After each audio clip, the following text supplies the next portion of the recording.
Setelah berpisah sementara dengan Dewi Kinawati, Pangeran Munding Laya pun dari Muara Beres melanjutkan lagi perjalanannya. Namun tiba-tiba sesampainya di kaki gunung, raksasa Jonggrang Kalapitung telah berdiri menghadang di depannya serta mengancam akan menyantapnya. Walaupun sudah berkali-kali Jonggrang Kalapitung berusaha menangkap serta menubruknya, ternyata Pangeran Munding Laya dengan mudahnya berkelit dengan tangkasnya. Raksasa Jonggrang Kalapitung pun jatuh bangun di tanah, sampai akhirnya dia kehabisan tenaga.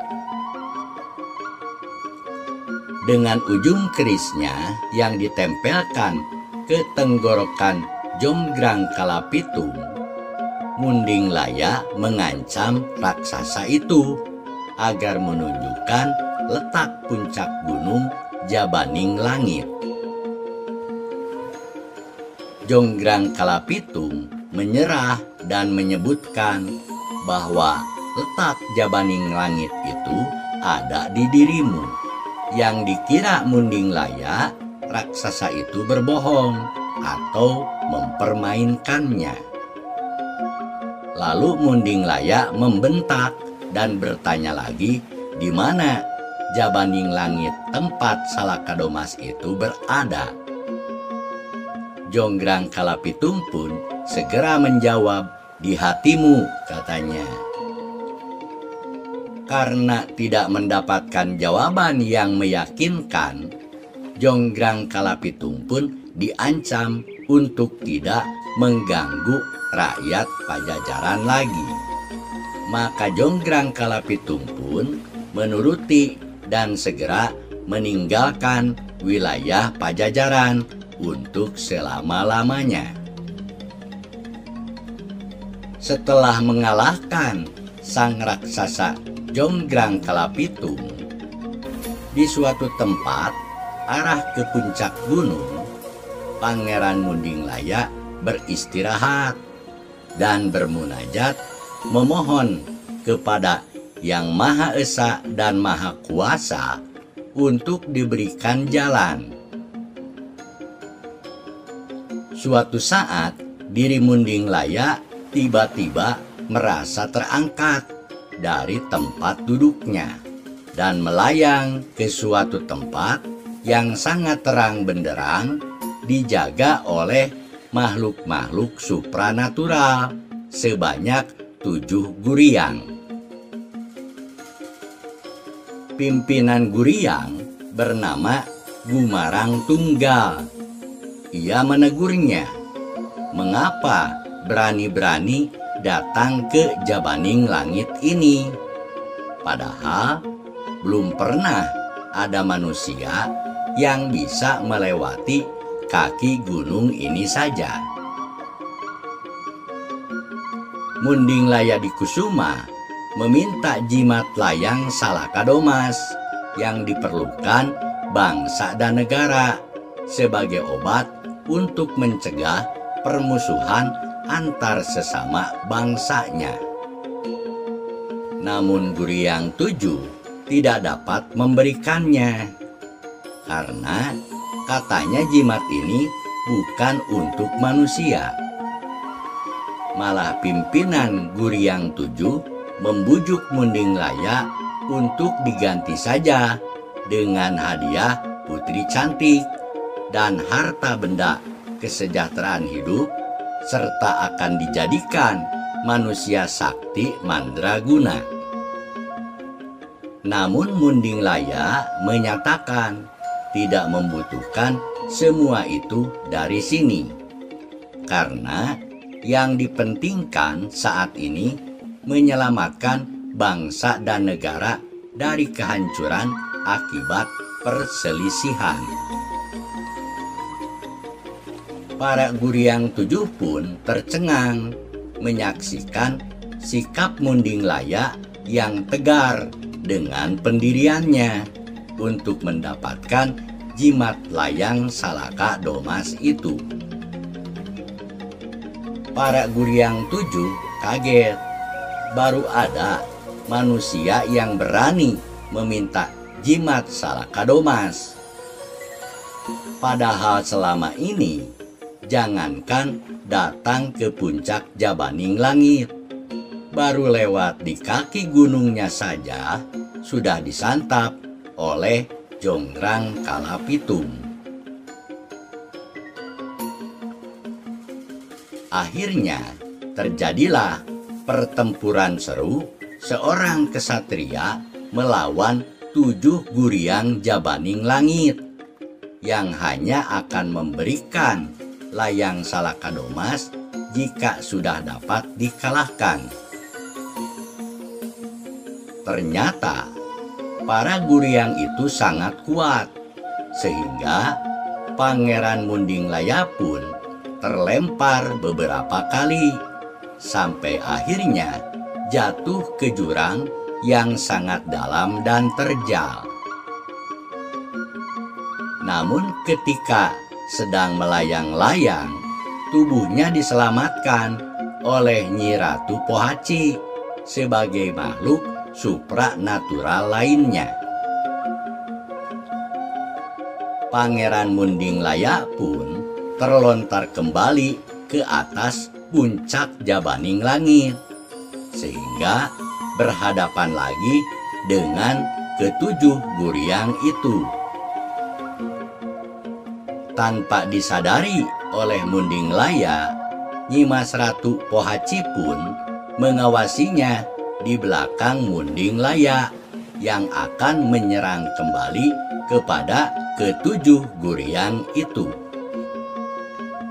Ketika Munding Laya sedang menyerang kembali ketujuh Guryang itu, akhirnya Gumarang Tunggal selaku pimpinannya berseru bahwa sekarang tidak perlu bertempur lagi, karena Munding Laya telah menunjukkan sifat teguh pendirian, jujur, dan tidak tamak.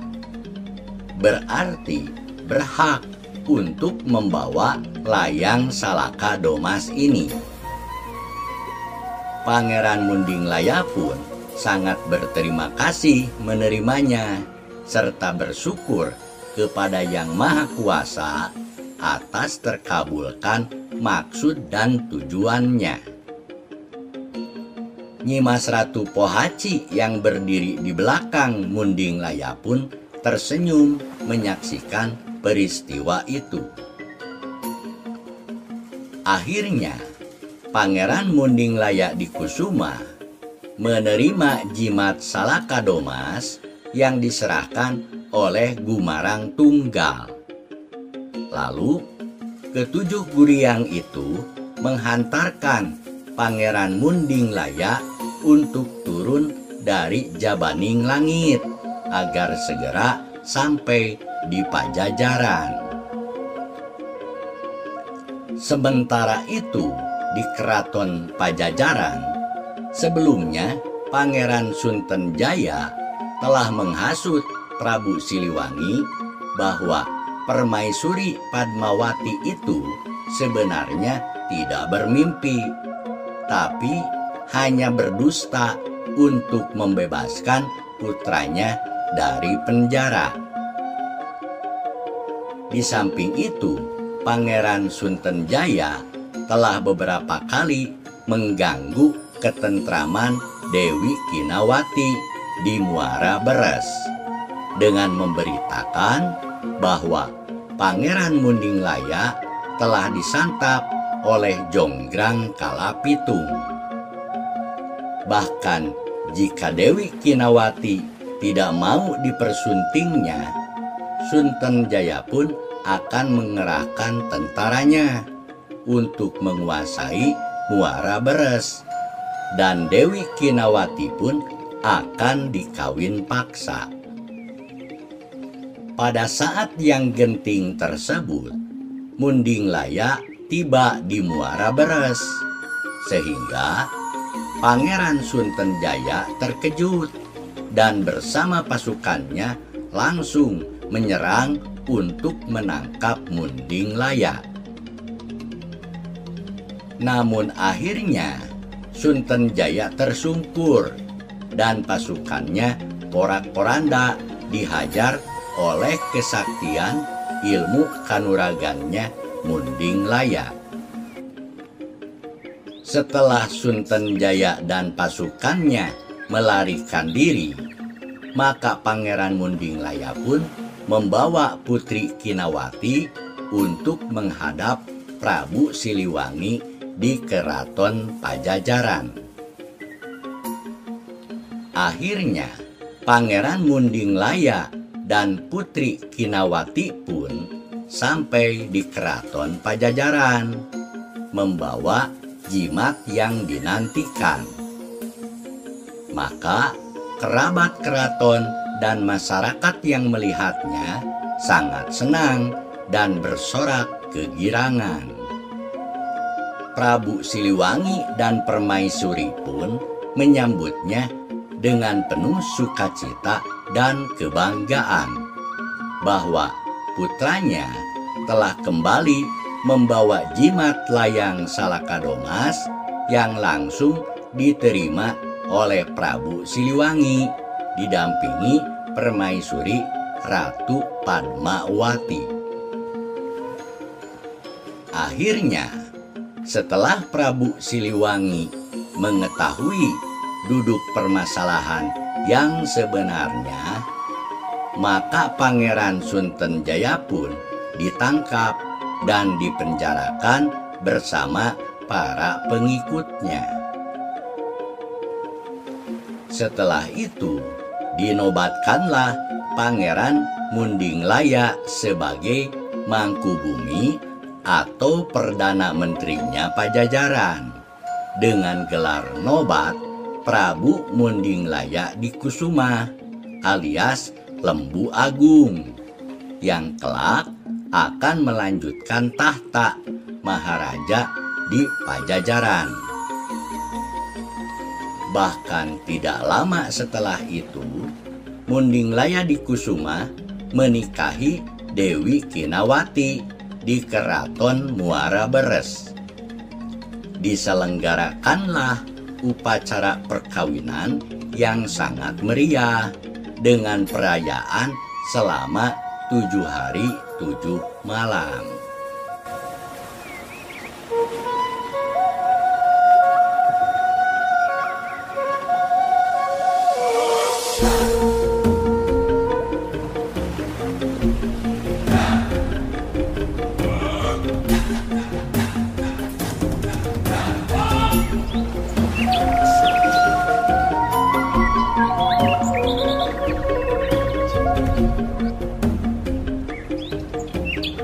Thank you.